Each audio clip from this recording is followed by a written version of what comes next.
Ya jelas uangnya juga dibawa keluar hasil. Keuntungannya ternyata kontraktor dari luar, keuntungannya dibawa keluar. Sekarang yang jadi pertanyaan, apa yang buat Bartim? Sederhana, ini logika yang sangat sederhana. Logika yang sangat sederhana. Oke, kita maju lagi ini 2021. Coba bayangin, ya kan? Semua dibeli dari luar. Pakai dana desa kemarin pengadaan ayam. Seluruh desa kemarin ditekankan untuk melakukan pengadaan yang namanya ayam petelur. Lagi-lagi duit kita semuanya terkonsentrasi beli ayam di luar. Beli pakan di luar. Saat pandemi Covid. Jadi tidak aneh kalau cari uang 5.000, 10.000 sampai 50.000 di Bartim saat ini susah. Karena uangnya tidak ada. Uang yang beredar itu paling dari gaji ASN, dari pemantatan. Yang lain-lain uang pada mana? Kolam renang kemarin kontraktornya dari mana senior? Gak tahu sih. Pandangan. Sudah, Ahok Bartim nanti itu yang bicara. Apa ndak keluar semua? Coba cek aja semuanya. Iya kan? Sehingga perputaran uang di Barito Timur ini kecil untungnya. Untungnya masih ada beberapa perusahaan yang jalan, seperti misalnya sawit, kemudian juga batu bara. Tapi itu pun tidak bisa menjamin saat ini. Angkutan CPO-nya juga pakai pelabuhan luar. Pelabuhan kita belum jadi. Berapa tahun tuh diurus pelabuhan? Iya kan? Akhirnya apa? Orang luar selalu untung. Pelabuhan batu bara cuma satu. Itu pun punya swasta. Kalau memang pelabuhan satu itu hanya bisa mencapai maksimal 500.000 ton saja setahun, gimana mau meningkatkan PAD? Saya mau tanya bagaimana caranya? Padahal PAD yang dibutuhkan saat ini yang cukup besar adalah dari produksi energi. Saya mau tanya, ada Prusdanda yang mengelola angkutan CPO dan batu bara ini, buat memayungi yang namanya masyarakat yang punya truk, biar masyarakat terangkat kesejahteraannya. Harusnya koperasi atau Prusda yang kelola itu. Harus ada. Harus ada angkutan produksi yang dikelola oleh perusahaan daerah atau koperasi. CPO siapa yang ini? Yang tidak salah sih. Cuma Prusda dan koperasi harus ambil bagian agar ada pemasukan PAD, masyarakat bisa ikut berusaha, terlindungi di dalamnya.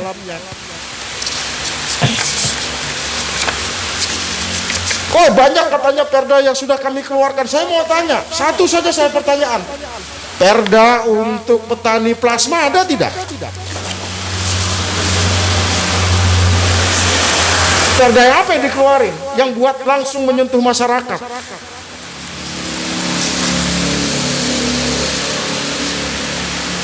Tidak ada. Iya kan? Jadi kelihatannya arah pembangunan ini seperti yang tertuang di LKPG ini yang saya bawa ini. Saya tidak bicara sembarangan, ini ada bukunya. Gitu kan? Bagaikan waktu kita sekolah PR tulisan indah dari guru. Menulis indah dari guru. Jadi kita membuat PR yang dibuat disuruh kepada kita dari guru, bercerita dengan tulisan indah. Apakah LKPG seperti itu? Sehingga dengan seindah-indahnya kita menulis, tapi faktanya berbanding terbalik. Sekarang masyarakat yang menilai sendiri. Saya pikir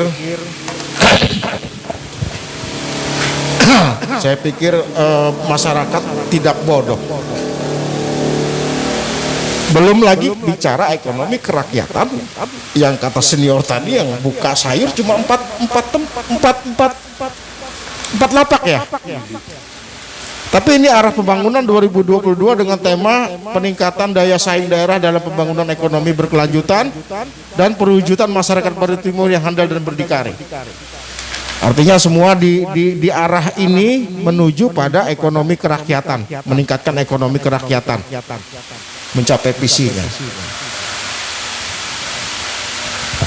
Pak Senior sudah membuktikan yang jalan ke pasar tadi, berdasarkan konvensi ILO tahun 1969, nomor 169, kalau tidak salah itu 189, boleh buka, yang dinamakan ekonomi kerakyatan itu terkait erat dengan pasar tradisional.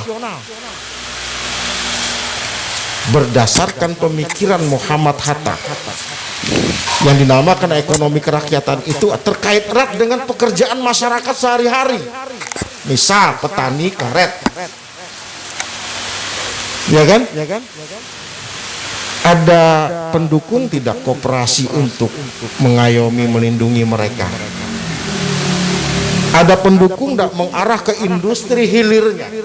Karena karet itu industri hulunya. Untuk menuju ekonomi kerakyatan ini, ada pendukung itu tidak dibentuk. Kemudian yang sektor real, pasar tradisional, ternyata rentenir yang berkeliaran. Jadi saya melihat terkadang arah kebijakan ini RPJMD itu PR dari guru untuk membuat tulisan indah. Saya lihat.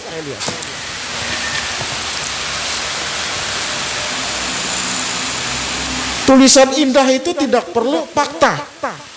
Yang dinilai oleh guru itu tulisannya indah. Nah, apakah itu LKPJ itu seperti itu gitu? RPJMD itu seperti itu. Visi misi itu seperti itu. Nanti dibantu kawan-kawan. Sini ada Hok Bartim juga, ada Pak Lelo, ada Pak Step. Nanti bantu kawan-kawan lah merasakannya bagaimana ini. Apa yang sudah saya ucapkan ini, saya hanya bermodalkan LKPJ dari mereka sendiri, bukan kita yang buat, mereka yang buat ini. Apakah ini hanya sekedar tulisan indah? Demikian. Untuk diputar dulu.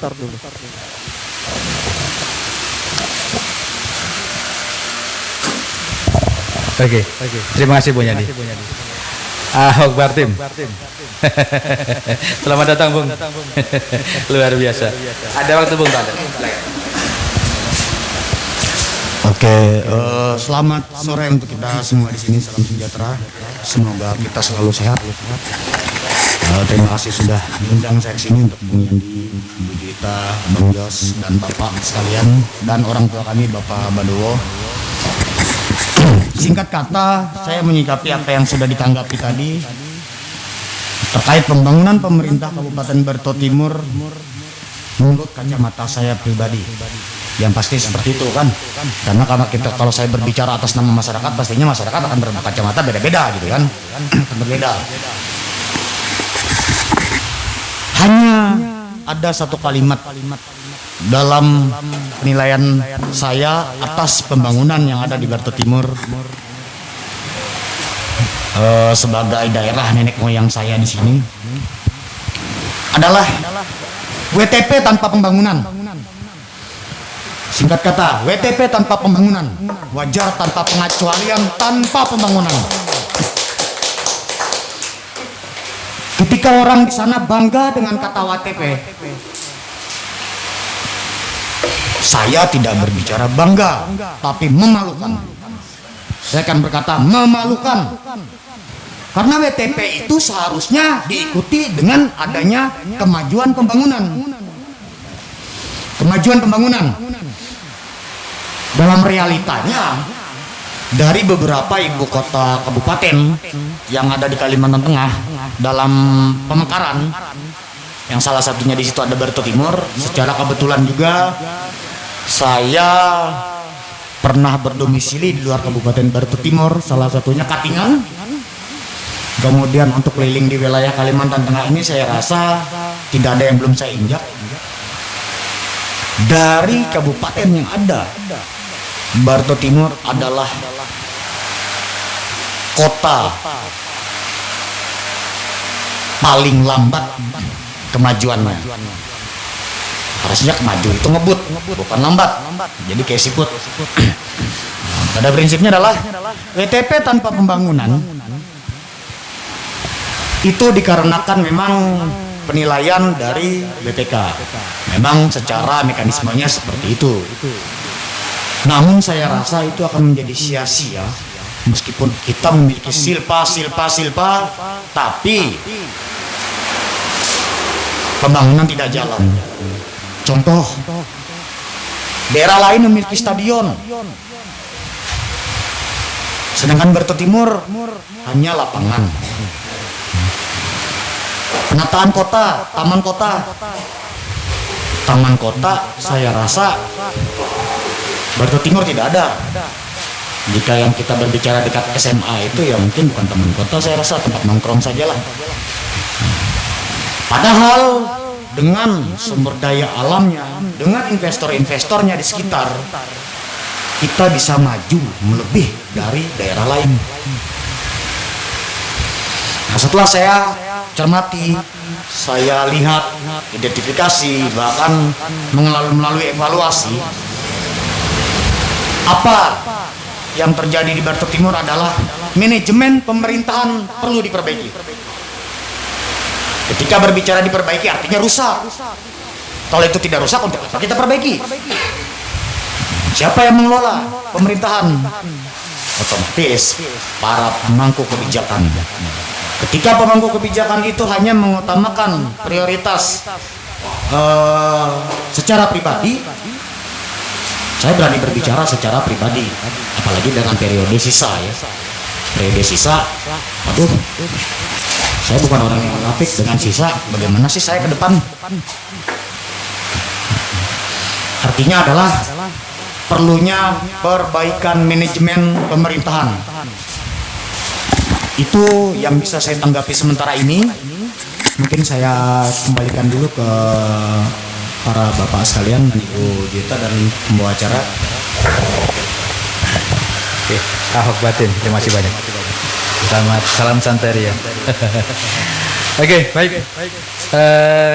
Masih di show siang hari ini dalam memperingati hari jadi Barito Timur yang ke-19. Apa langkah kira-kira dalam mengisi 19 tahun ini? Juga RRI yang ke-76 dan juga radio Monika Suryani yang ke-16. Baik, saya ingin ke masyarakat dulu. Pak Lelo, selamat sore Pak Lelo. Oke, Pak Lelo, terkait dengan ini Pak, hari ulang tahun Barito Timur yang ke-19, apa yang bisa Anda sampaikan? Terima kasih kepada Bung Dos yang telah memberi kesempatan kepada saya untuk menyampaikan segala sesuatu yang saya rasakan lah dari tahun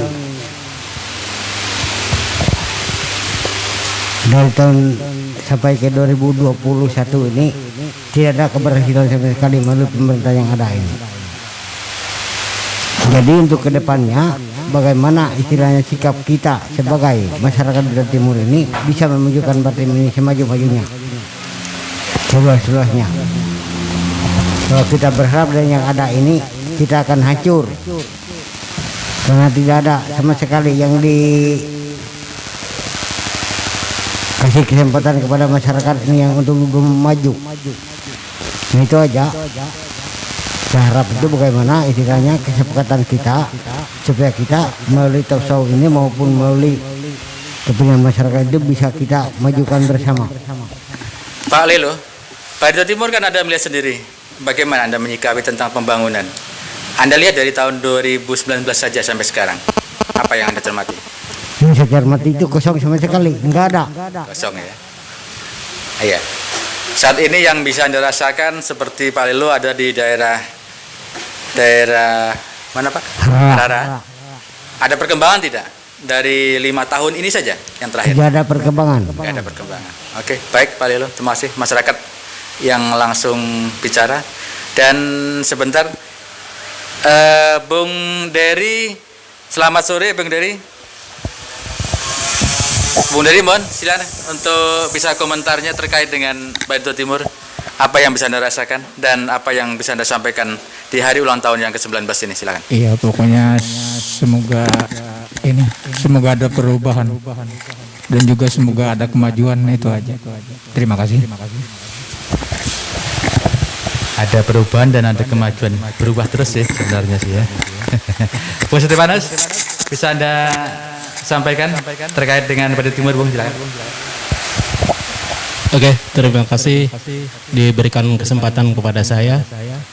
Dan terima kasih kepada bapak-bapak yang hadir pada sore hari ini, Bapak narasumber dan Ibu Juwita juga, dan teman-teman semua.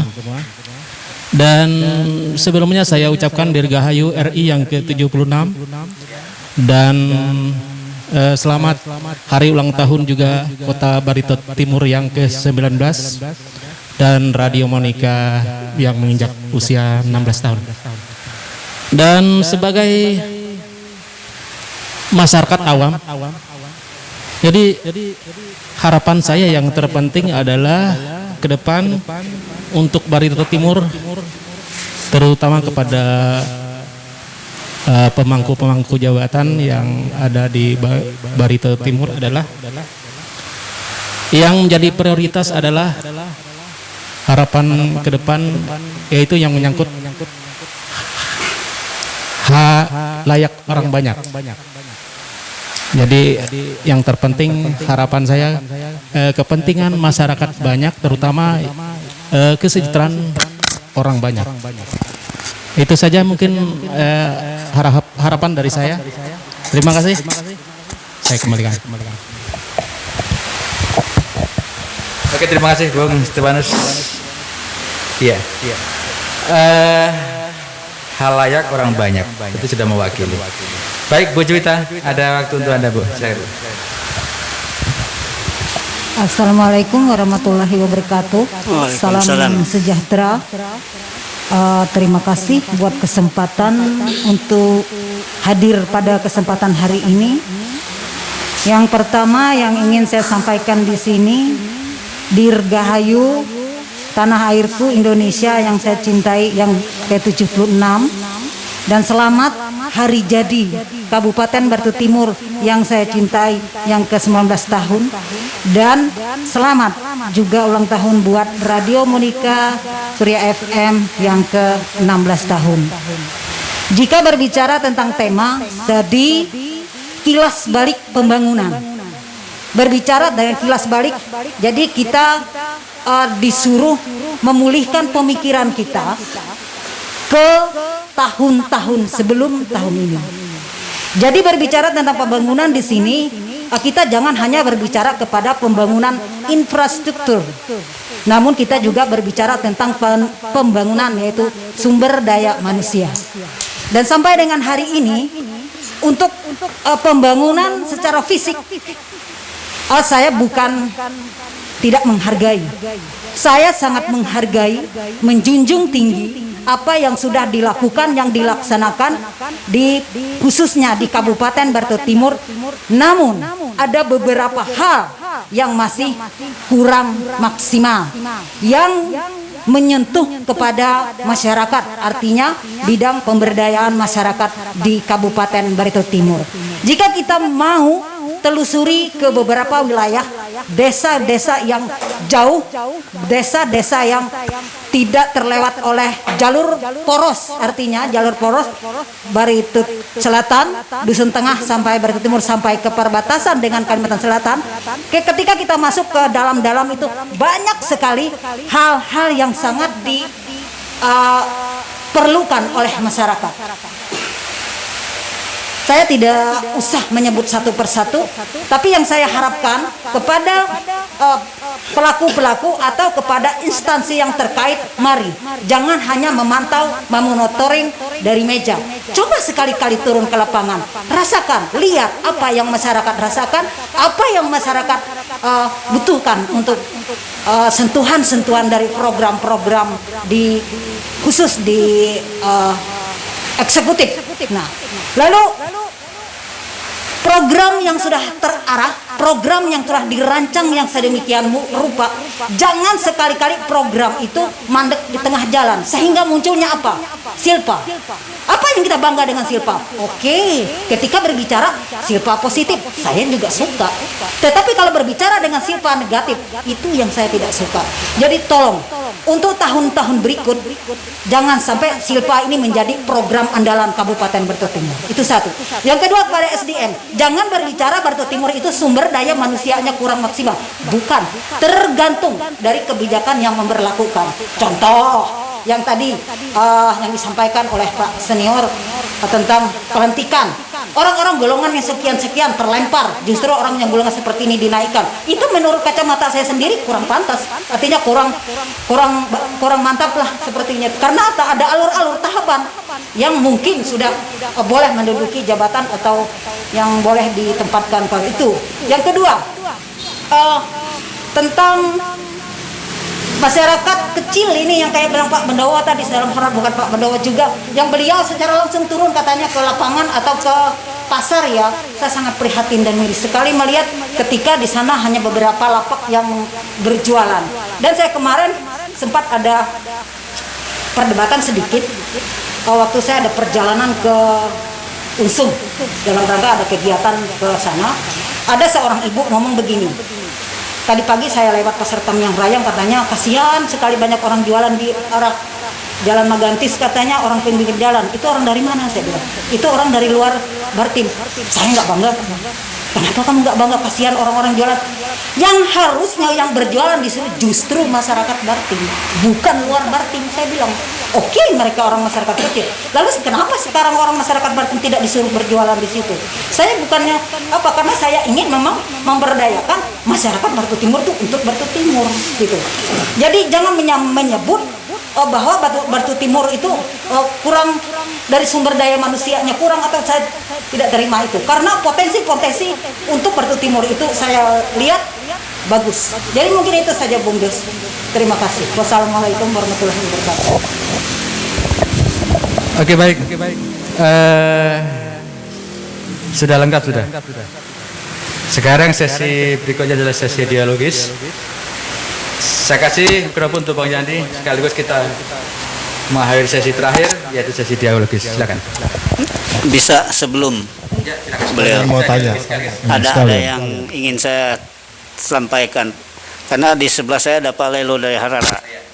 Tadi saya ngobrol-ngobrol di pasar sambil minum-minum, ada orang Harara menyampaikan ke saya, Pak, siapa punya ayam di Harara itu yang 4.000-an lebih itu.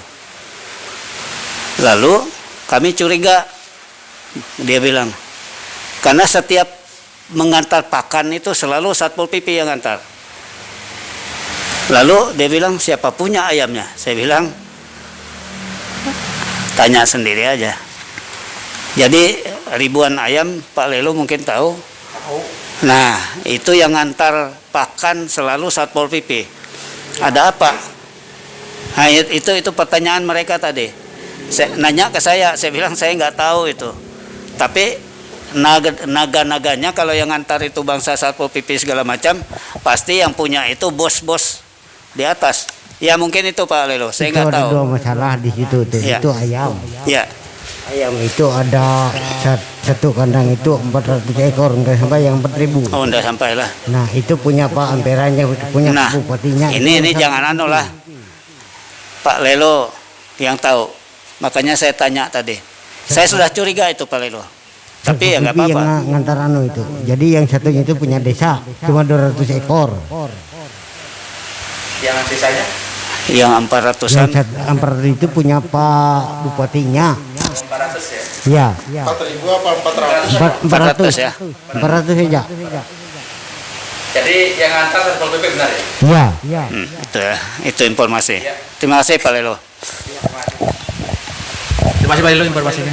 Oke, bisa dilanjut. Oke. Pertanyaan pertama untuk Pak Senior. Saya sih sederhana saja pertanyaannya, Pak Senior. Pak Senior sebagai orang yang salah satu pendiri Kabupaten Barito Timur, pasti menginginkan kemajuan Barito Timur, karena tujuan berdirinya Barito Timur ini tidak lain adalah untuk memangkas birokrasi, mempercepat pembangunan, mempercepat peningkatan kesejahteraan masyarakat yang ada di Barito Timur, yang kedepannya benar-benar bisa menjadi mandiri. Itu adalah tujuan berdirinya Barito Timur. Dengan banyaknya tulisan-tulisan indah yang kita temukan di sini tapi tidak sesuai dengan fakta di lapangan, saya pribadi tidak berharap terlalu optimis dan tidak ada optimisme lagi dalam sisa periode ini. Saya pribadi terus terang, pasca pelantikan terakhir kemarin, saya bilang saya akan melihat ada itikat baik atau niat baik tidak dari pemerintahan ini untuk melakukan sebuah reformasi atau perubahan di birokrasinya dulu. Ternyata yang ada hanya pelantikan 2 kadis, ya kan? Kemudian yang lainnya adalah promosi kabid yang pangkatnya ada juga yang masih tidak sesuai. Bahkan sebelumnya ada yang namanya pangkat 3C sudah jadi kabid gitu loh, ya kan? 3B sudah banyak menjadi kasih, walaupun itu ditempatkan banyak di daerah kecamatan, begitu kan? Tapi banyak sekali keluhan dari kawan-kawan ASN. Nah, sementara katanya untuk 2019 memprioritaskan pembangunan reformasi birokrasi untuk peningkatan kinerja ASN. Saya betul-betul tidak percaya lagi tentang persoalan tulisan-tulisan ini. Nah, apa langkah-langkah Pak Senior ke depannya nanti buat Barito Timur ini, begitu kan? Pemimpin yang bagaimana yang diinginkan, kemudian karakter yang bagaimana yang sebenarnya yang masyarakat Bartip inginkan. Apakah nanti ke depan ini Pak Senior ini masih bisa memprediksi akan terjadi atau ramai lagi nih money politik atas kejadian ini, atas pengalaman ini, atau berdasarkan pengalaman ini masyarakat kita ke depan ini akan menjadi tambah cerdas? Itu pertanyaan. Kemudian untuk Ahok Bartim, dari dulu waktu di WA Group, Ahok Bartim ini juga ikut turut berdiskusi masalah ayam, begitu kan? Ayam ini kan menggunakan dana desa yang awal-awalnya, gitu kan? Didatangkan dari luar, dibeli dari luar, dan boleh dikatakan ini adalah program yang gagal. Prediksi itu sudah kita bicarakan jauh sekali di awal. Ayamnya belum datang kita udah bisa prediksi program ini akan gagal. Iya kan? Nah, apakah kegagalan ayam ini seperti kegagalan yang berkaitan dengan kartu AMAS juga, gitu loh?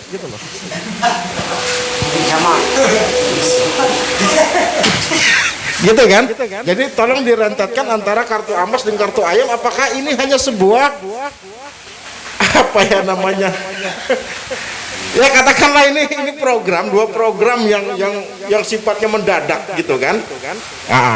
Cuman saya tidak menyalahkan tim sukses, karena tim sukses itu kerjanya adalah bagaimana cara memenangkan orang yang akan dimenangkannya. Tapi setelah itu janji-janji yang akan yang sudah disampaikan itu sebenarnya harus dilaksanakan oleh si pemenang, begitu kan? Siapapun yang saat itu menang harus bisa melaksanakan janji itu. Saya tidak menyalahkan tim sukses. Saya pun kalau jadi tim sukses akan berbuat sama untuk memenangkan itu. Program itu bisa dicapai atau tidak gitu. Ya kan? Jadi, apakah kartu emas ini memang hanya sebagai tulisan indah seperti ayam yang gagal? Demikian dulu.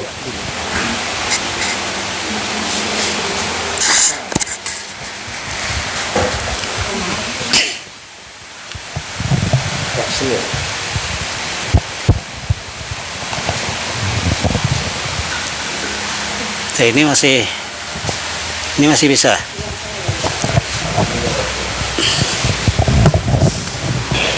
Baiklah, mengenai apa yang disampaikan Bung Yandi tadi, bahwa bagaimana pandangan kami selaku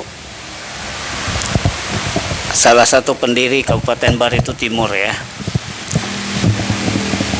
Ya, kami tidak pernah lalai untuk melihat bagaimana perkembangan Kabupaten Barito Timur yang sudah, sedang, dan yang akan datang. Kalau kita melihat bahwa periode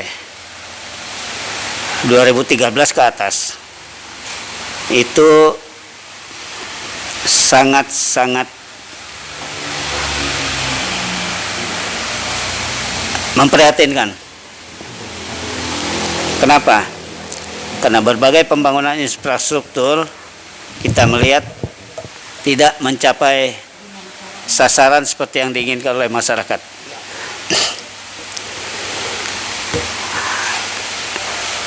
Padahal tujuan daripada Barito Timur itu berdiri adalah salah satunya tadi disampaikan untuk memangkas birokrasi yang terlalu jelimet ya, dalam istilah tata negaranya itu adalah memangkas span of control dari birokrasi, sehingga tidak perlu, kalau Barito Timur berdiri itu tidak perlu lagi terlalu banyak birokrasi yang dilalui untuk mencapai sesuatu tujuan atau untuk sesuatu urusan dalam hal pelayanan terhadap masyarakat. Nah, yang kedua adalah bagaimana mensejajarkan Barito Timur itu kemajuannya dengan kabupaten lain, khususnya kabupaten induk.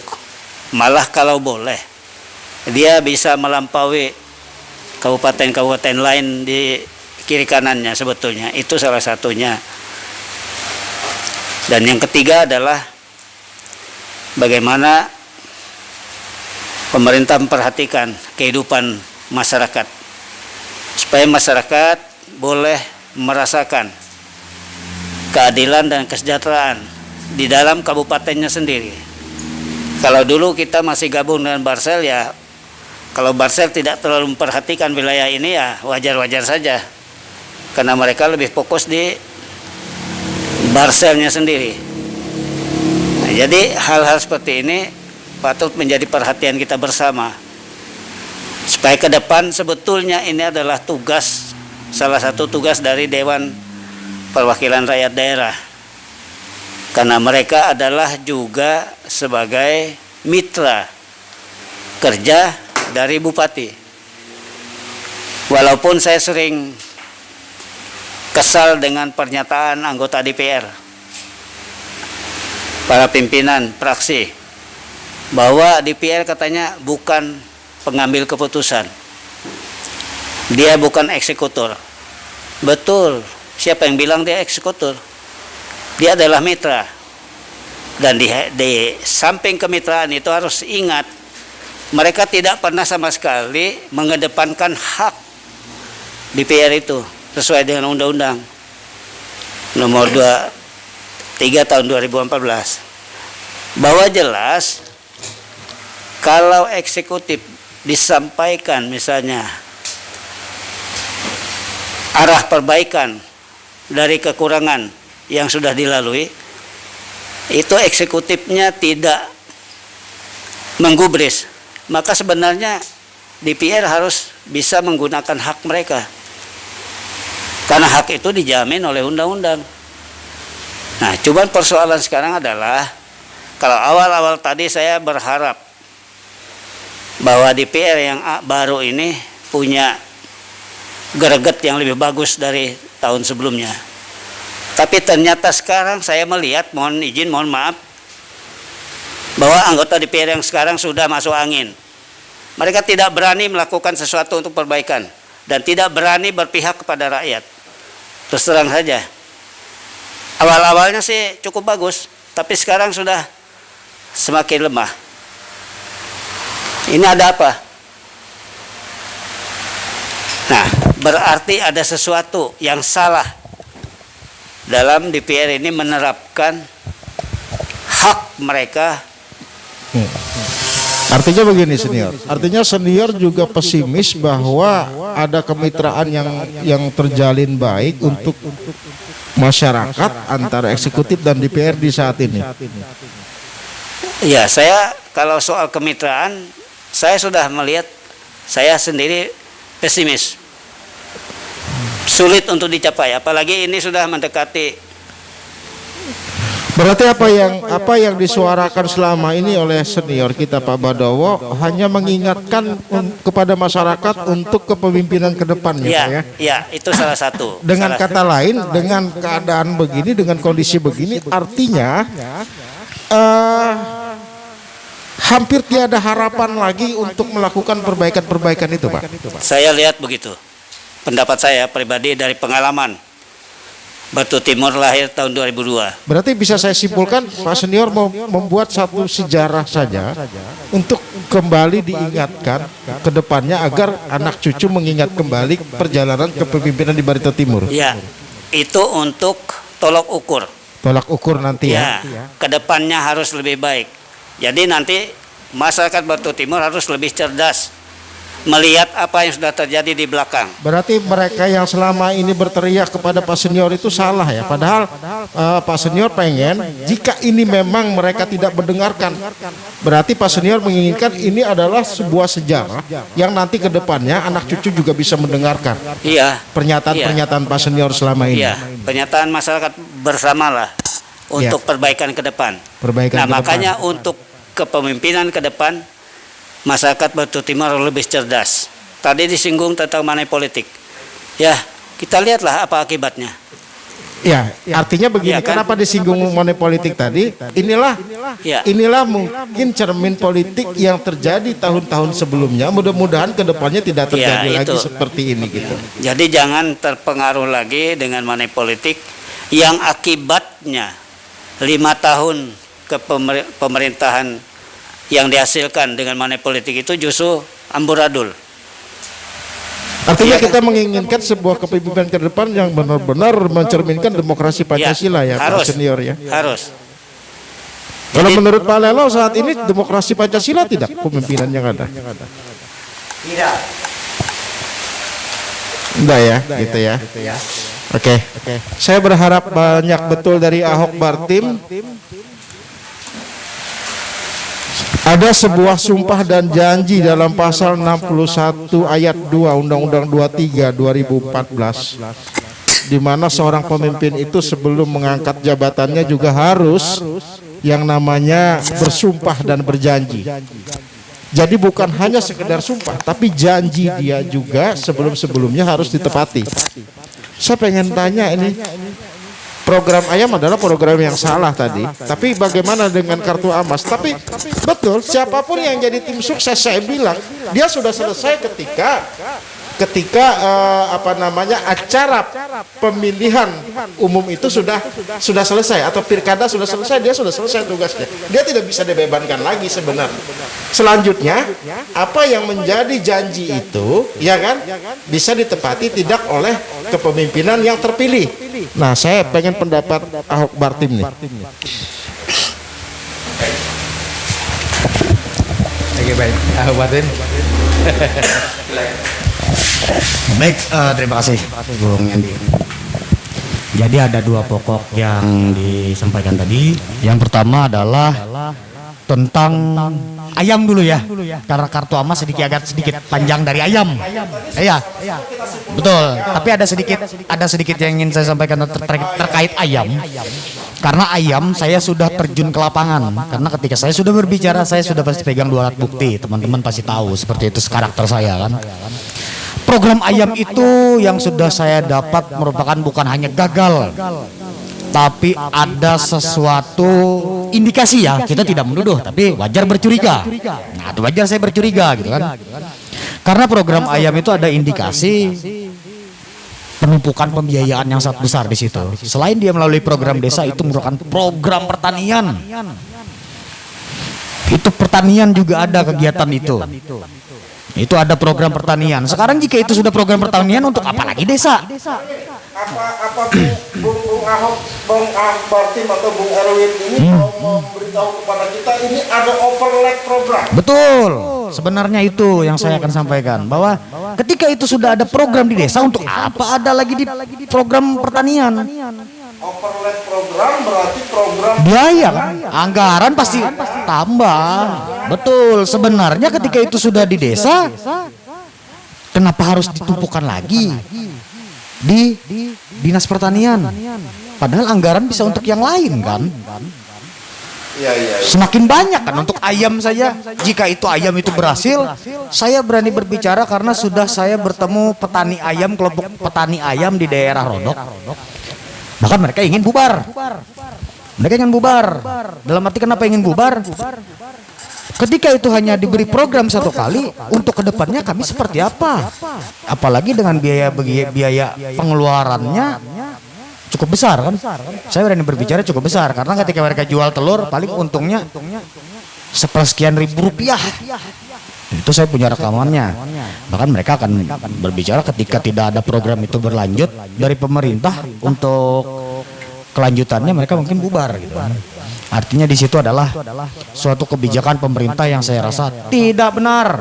Saya bukan berbicara pas tidak pas, saya berbicara tidak benar. Untuk apa sampai dobel-dobel kegiatan gitu kan? Cukup sudah itu program desa. Ada dana dari desa, kenapa harus di dinas pertanian lagi? Apalagi dengan mengatakan ini program sudah jelas kelihatan gagal kok dilaksanakan. Betul. Iya, karena itu saya bukan berbicara tidak pas, tidak benar. Sudah tahu barang gagal untuk apa gitu kan? Walaupun tidak benar karena ini menguntungkan ya. Betul, menguntungkan untuk ya sekarang kan itu dilelangkan Pak. Betul tidak? Pakannya, ayamnya, kontraktor. Saya berani berbicara ini, saya sudah pasti sudah mengetahui. Kan dia tidak peduli apakah ini mau berhasil atau tidak. Dia mau nanti bibit ayam yang datang kakinya nggak ada. Iya kan?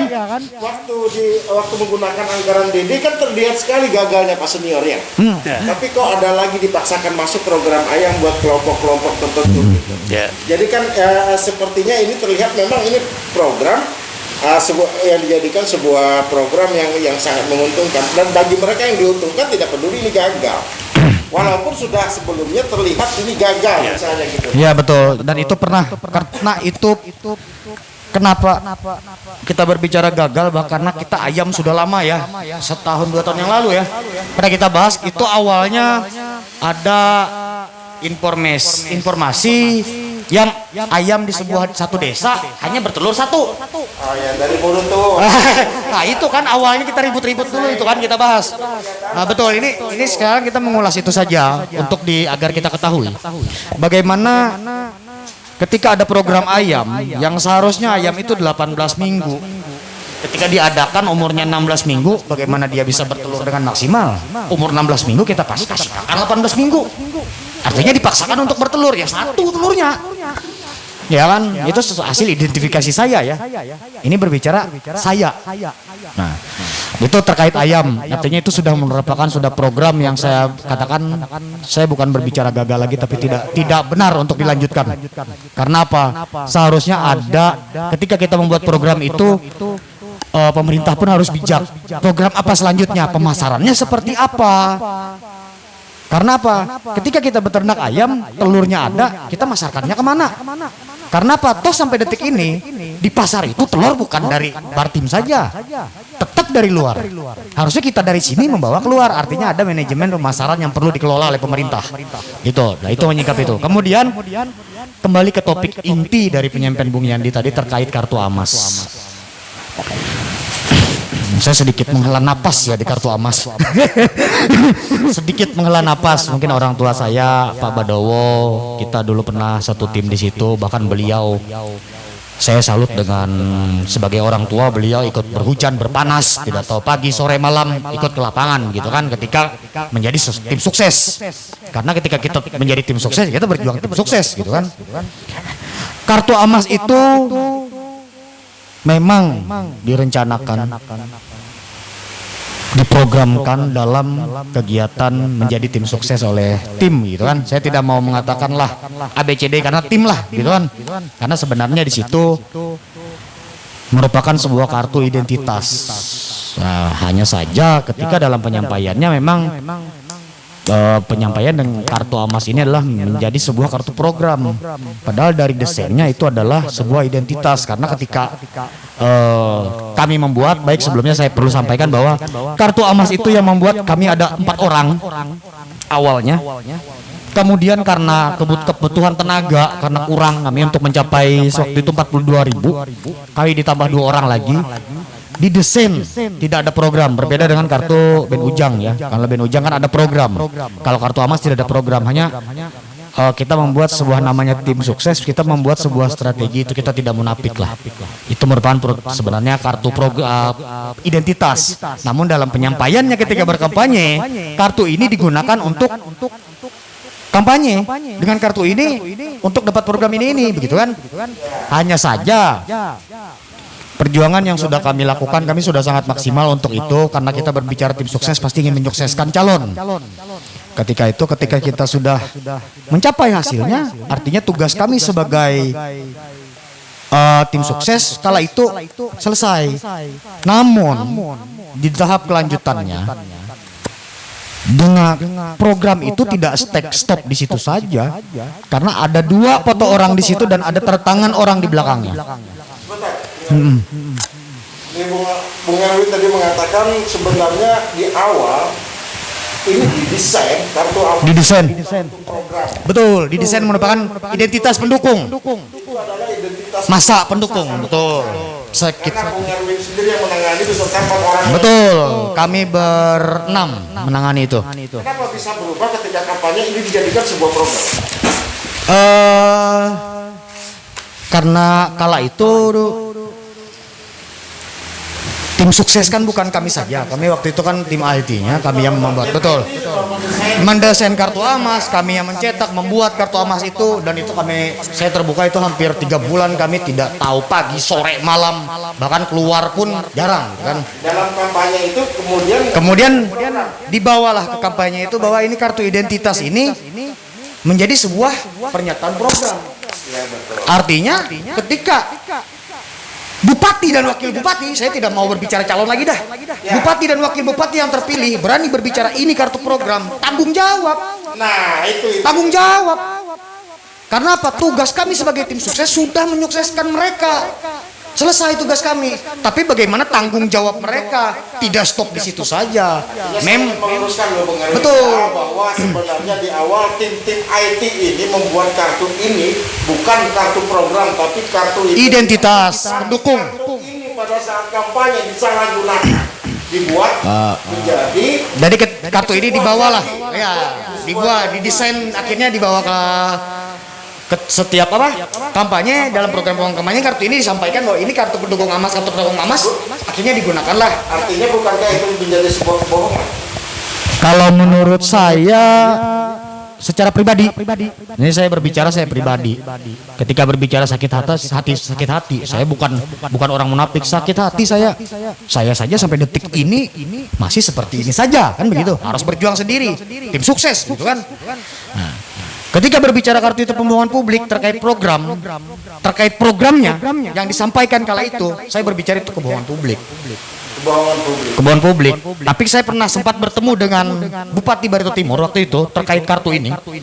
Beliau menyampaikan, ketika sudah duduk, bukan tidak menanggapi kartu itu, tapi sebagai bupati dia harus adil untuk semua masyarakat. Jadi tidak perlu kartu itulah, kata beliau kan. Intinya kartu itu kan merupakan identitas pendukung nih. Kala itu. Jadi karena beliau sudah duduk, pendukung tidak mendukung tetap bisa untuk diprioritaskan mendapat program pemerintah. Itu penyampaian beliau ke saya, begitu kan. Hanya saja tetap sesuai prosedur yang ada. Atau dalam arti ya sama aja lah seperti dulu saya pikir kan.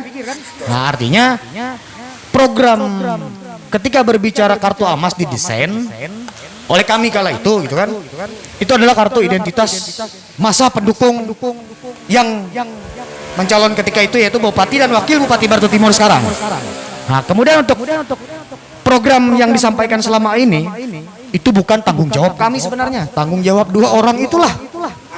Berarti kan yang kepemimpinan yang menang ya. Betul. Kepemimpinan menang kepala daerah dan wakil kepala daerah. Pasti sepasang kan. Kata Bung Erwin ini kan sebuah kebohongan. Jadi data COVID saat ini memang sebuah kebohongan ya. Ya, kalau menurut saya itu pembohongan publik. Nah, data COVID saat ini yang kita temukan banyak isolasi mandiri. Jadi wajar mereka sudah terbiasa berbohong di awal. Jadi selanjutnya Ya. Sepertinya sudah terbiasa ini ya. Sudah. Kebohongan ini. Akhirnya sudah menjadi satu kebiasaan. Saya melihat di data cuma 63, tapi yang isoman di Dusun Tengah saja ada 121 rumah. Di Kecamatan Kaku ada berapa Pak Juwita? Ada 31. Kemudian di Pajo Epat saya dengar 7 orang terpapar. Ada lagi masyarakat. Dokter, ada lagi dekat masyarakat. puskesmas. Terus yang meninggal yang terakhir ini kok tidak masuk gitu.